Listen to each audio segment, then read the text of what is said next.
Joshua 4. When the whole nation had finished crossing the Jordan, the Lord said to Joshua, "Choose 12 men from among the people,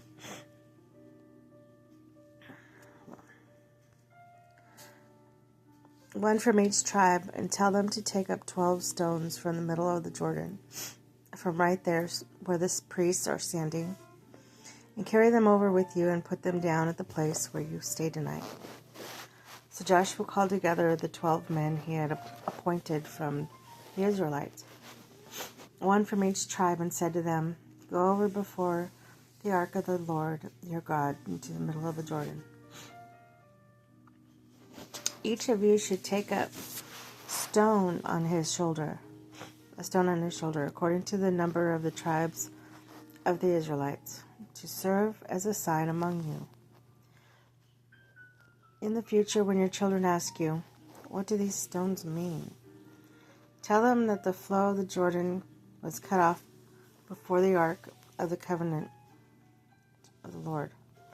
When it crossed the Jordan, the waters of the Jordan were cut off. These stones are to be a memorial to the people of Israel forever." So the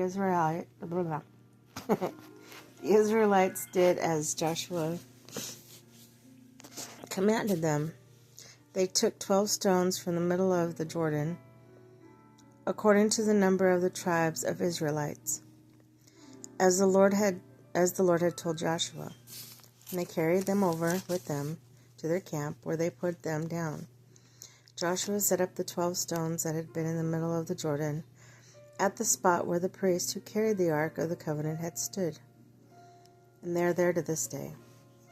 Now the priests who carry the ark remained standing in the middle of the Jordan until everything the Lord had commanded Joshua was done by the people, just as Moses had directed Joshua.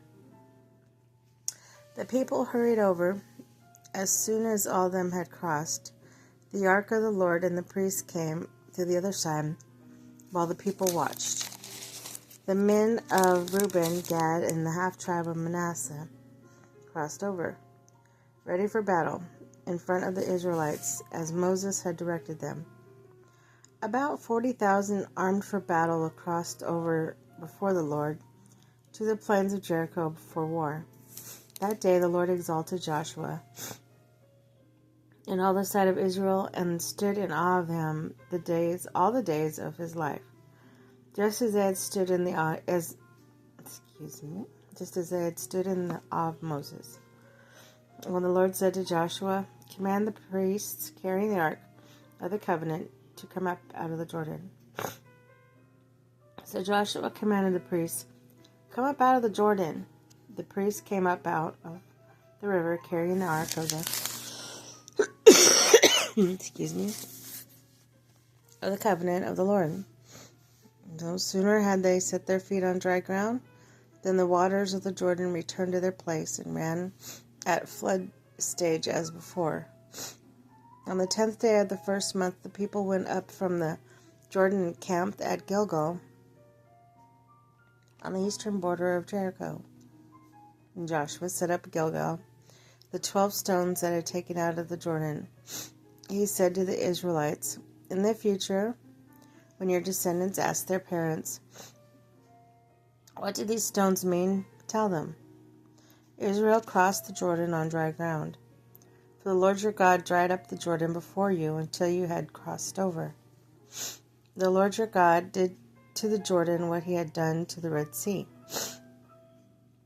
when he dried up before us until we had crossed over. He did this so that all the people of earth might know that the hand of the Lord is powerful, and so that you might always fear the Lord your God."